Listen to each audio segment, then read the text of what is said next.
chegamos ao episódio 56 do nosso podcast. Que a paz de Cristo inunde o seu coração.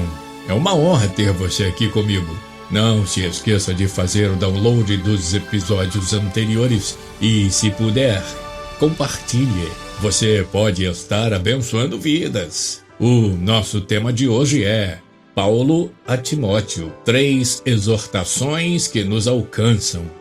O nosso texto base está na segunda epístola de Paulo a Timóteo, capítulo 1, versos de 8 a 12, que eu leio para você. Não te envergonhes, portanto, do testemunho de nosso Senhor, nem do seu encarcerado, que sou eu.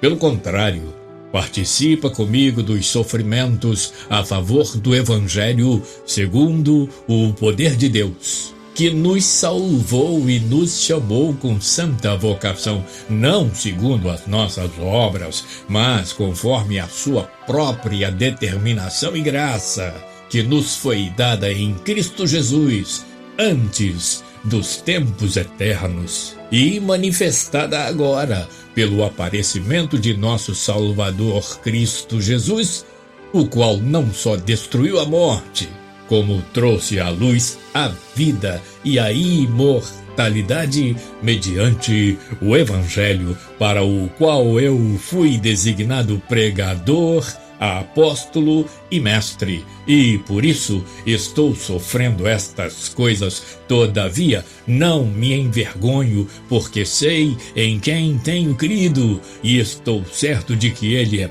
poderoso para guardar o meu depósito até aquele dia. Mantenha o padrão das sãs palavras que de mim ouviste, com fé e com o amor que está em Cristo Jesus. E vamos então à primeira das 3 exortações de Paulo a Timóteo, objeto da nossa reflexão de hoje. Primeira exortação, segunda epístola de Paulo a Timóteo, capítulo 1, verso 14. Guarda o bom depósito, mediante o Espírito Santo que habita em nós. Não importa o fato de que Paulo tenha escrito a segunda carta a Timóteo em algum momento entre os anos 64 e 65 depois de Cristo. Essa carta está valendo muito mais hoje. Ela nos abençoa, ela nos exorta, ela nos desperta, ela nos mostra, no meio do caos, que guardar o bom depósito, isto é, guardar o Evangelho, é a chave para um triunfo duradouro, perene. Não podemos e não devemos baixar a guarda, ou seja, não podemos nos acomodar com os manjares de hoje, nem devemos nos apavorar diante de um mundo perdido no pecado, sem bússola, sem direção espiritual, por estar rejeitando o Senhor, o caminho, a verdade e a vida. Para mude esse bom depósito que Paulo nos recomenda guardar, o padrão das sãs palavras é o esboço da doutrina da salvação. Ele diz que a confissão da fé era característica da igreja desde os tempos mais remotos e logo foi elaborada no credo apostólico. Em Cristo e no seu Espírito estão a fé, plenitude e o amor que garantem a manutenção da fé. Moody tem razão e não devemos esquecer da convicção com que Paulo se apresenta como apóstolo de Cristo. Essa convicção demonstra sua autoridade espiritual diante de Deus e passa, obviamente, segurança aos que ouvem e guardam os seus ensinamentos. Eu leio para você o versículo 1 do capítulo 1 da segunda epístola de Paulo a Timóteo. Paulo, apóstolo de Cristo, pela vontade de Deus, de conformidade com a promessa da vida que está em Cristo Jesus. John Stott nos dá uma esclarecedora panorâmica dessa autoapresentação de Paulo a Timóteo. Veja o que diz John Stott. Intitulando-se Apóstolo de Cristo, Paulo faz uma considerável reivindicação para si mesmo. Ele se coloca entre os 12 que Jesus escolheu pessoalmente, separando-os do vasto círculo de seus discípulos. A esses, Jesus deu o título especial de apóstolos. Você pode conferir em Lucas 6,13, indicando com isso que pretendia enviá-los com a missão de representá-lo e ensinar o seu nome. A este grupo selecionado, Paulo reivindica ter sido então acrescentado. Ele crê assim, ele se manifesta assim, diz John Stott. Ele vira o Senhor ressurreto no caminho de Damasco, o que lhe deu a qualificação para ser apóstolo, ser testemunha da ressurreição. Atos 1:21 até 26, primeira epístola de Paulo aos Coríntios 9:1, e ainda primeira epístola de Paulo aos Coríntios 15, versos 8 a 9. De fato, sua experiência, prossegue Stott, no caminho de Damasco foi mais do que a sua conversão, foi também o seu comissionamento ao apostolado. Cristo lhe disse: por isto te apareci para te constituir ministro e testemunha, tanto das coisas em que me viste, como daquelas pelas quais te aparecerei ainda, livrando-te do povo e dos gentios, para os quais eu te envio, para lhes abrir os olhos. Atos 26, de 16 a 18. As palavras do Senhor, prossegue Stott, eu te envio, foram ego aposteló se, ou seja, eu te torno apóstolo, isto é, eu te ponho por apóstolo dos gentios. Observe ainda Romanos 11:13, Gálatas 1:15-16, Gálatas 2:9, conclui Stott. Assim, essa palavra é digna de toda a aceitação, como o próprio Paulo afirmou em 1 Timóteo 1:15. Fiel é a palavra e digna de toda a aceitação, que Cristo Jesus veio ao mundo para salvar os pecadores, dos quais eu sou o principal. Segunda a exortação de Paulo a Timóteo, exortação que nos alcança em pleno século XXI.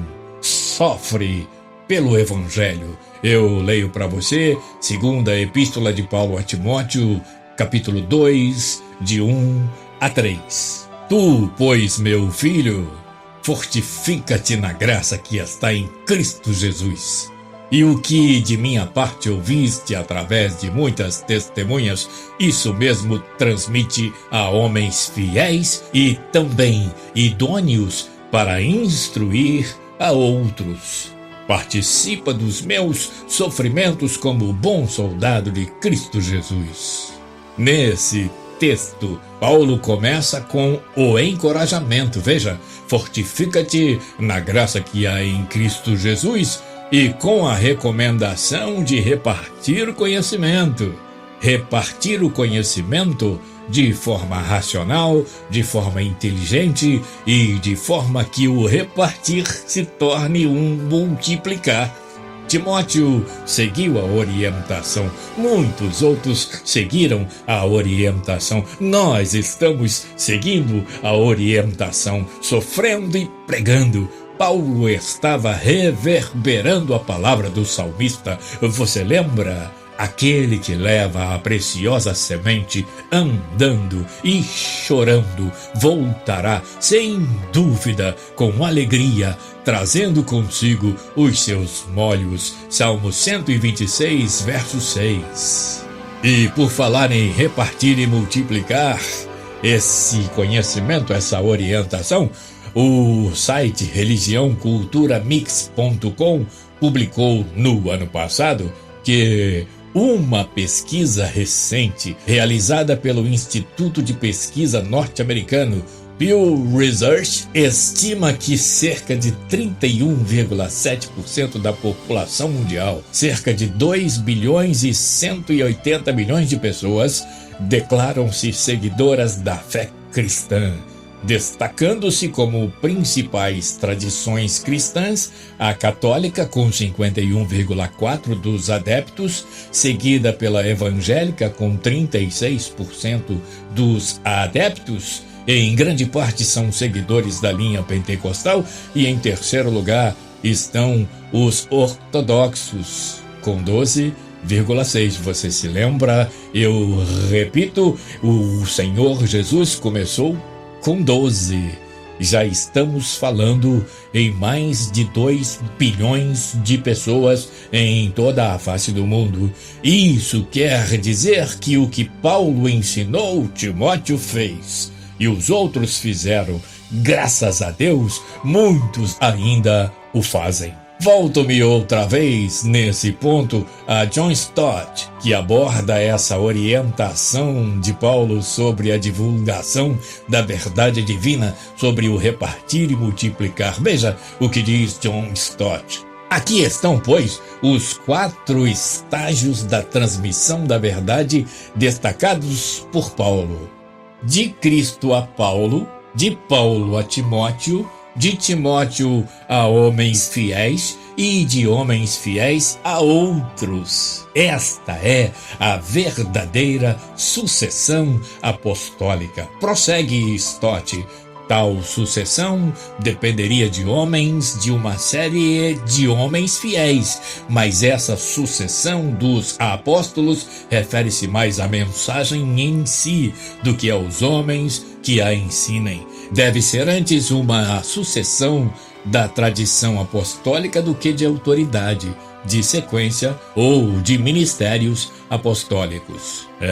Como eu já disse, somos parte dessa sequência e isso nos alegra de forma extraordinária. Mas não devemos esquecer o conselho final do texto sob a nossa análise e reflexão. Sofre pelo Evangelho. Veja, segunda epístola de Paulo a Timóteo, capítulo 2, verso 3. Participa dos meus sofrimentos como bom soldado de Cristo Jesus. Participar dos sofrimentos de Paulo é sofrer pelo Evangelho. Ele foi um singular símbolo desse sofrimento. E sofrer como soldado quer dizer que existem regras a serem cumpridas. E observe, não é sofrer como um soldado qualquer. É sofrer como um bom soldado de Cristo. Vamos à terceira e última exortação da reflexão de hoje. Permanece no Evangelho, disse Paulo a Timóteo, essa exortação que nos alcança. Segunda epístola de Paulo a Timóteo, 3, de 1 a 5. Eu ainda me volto para John Stott e ele observa em que situação Paulo aconselha Timóteo. Veja, deitado em sua cela, prisioneiro do Senhor, Paulo ainda se preocupa com o futuro do Evangelho. Sua mente vagueia pensando ora na maldade dos tempos, ora na timidez de Timóteo. Timóteo é tão fraco e a oposição é tão forte. Parece estranho que um homem assim seja chamado, em tal situação, a combater pela verdade. Assim, o apóstolo começa com o vívido esboço desse cenário e, em oposição a tal pano de fundo, conclama Timóteo, a despeito dessa situação caracterizada por um generalizado desvio de Deus e a despeito da fraqueza do temperamento de Timóteo, a continuar fiel ao que aprendera, conclui John Stott. Essas palavras de Paulo estão gritando em meio à pandemia, estão estrondando em meio à descrença, estão quase em desespero em meio à apostasia avassaladora que parece ser irreversível. Para mim, essa contundente exortação de Paulo Soa como se ele tivesse pregado essas palavras numa live no domingo passado, com milhões de visualizações e com comentários e manifestações as mais controversas possíveis, de tão atuais que são essas palavras, e eu as leio para você. Segunda Epístola do Apóstolo Paulo a Timóteo, capítulo 3, versos de 1 a 5. Sabe, porém, isto, que nos últimos dias sobrevirão tempos difíceis, pois os homens serão egoístas, avarentos, jactanciosos, arrogantes, blasfemadores, desobedientes aos pais, ingratos, irreverentes, desafeiçoados, implacáveis, caluniadores, sem domínio de si, cruéis, inimigos do bem, traidores, atrevidos, enfatuados, mais amigos dos prazeres do que amigos de Deus, tendo forma de piedade, negando-lhe, entretanto, o poder. Foge também destes. Isto mesmo, as Escrituras mostram a severidade das tempestades enfrentadas por Timóteo, mas mostram também o poder das palavras transmitidas pelo apóstolo de Cristo, emanadas do trono do Deus soberano. Quer saber? Guarda o Evangelho, sofre pelo Evangelho, permanece no Evangelho. Porque em pleno século XXI, no meio da tempestade pandêmica, no meio da tempestade da perda de valores, no meio da tempestade do desprezo aos princípios mais edificantes, Deus, através das sábias e perenes palavras de Paulo, está convocando homens e mulheres, jovens e crianças a sofrerem por amor do Evangelho e a transmitirem a homens fiéis e também idôneos para que instruam outros. Assim verão o cumprimento da sublime afirmação do versículo 6 do Salmo 126, que foi escrito possivelmente por um exilado judeu que experimentou 70 anos de deportação de Jerusalém para a Babilônia. Não se sabe o seu nome, o que se sabe é que sua gratidão e louvor por ter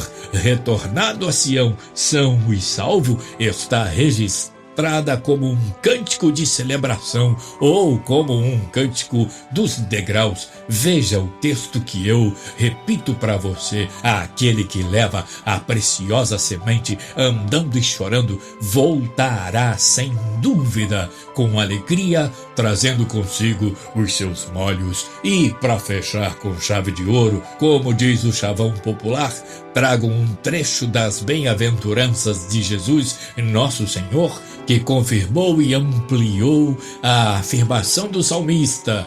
Mateus 5, de 10 a 12, que eu leio para você. Disse Jesus: bem-aventurados os que sofrem perseguição por causa da justiça, porque deles é o reino dos céus. Bem-aventurados sois vós, quando vos injuriarem e perseguirem e, mentindo, disserem todo o mal contra vós por minha causa. Exultai e alegrai-vos, porque grande é o vosso galardão nos céus, porque assim perseguiram os profetas que foram antes de vós. Pensa nisso, e o Rei dos séculos, o Senhor das eras, te faça repousar em segurança, na convicção da recompensa de uma vida eterna, sem dor, sem lágrimas, nem coisa alguma que venha a entristecer teu coração, porque já as primeiras coisas são passadas. Obrigado por estar aqui comigo. Até o próximo episódio na semana que vem, se Deus quiser.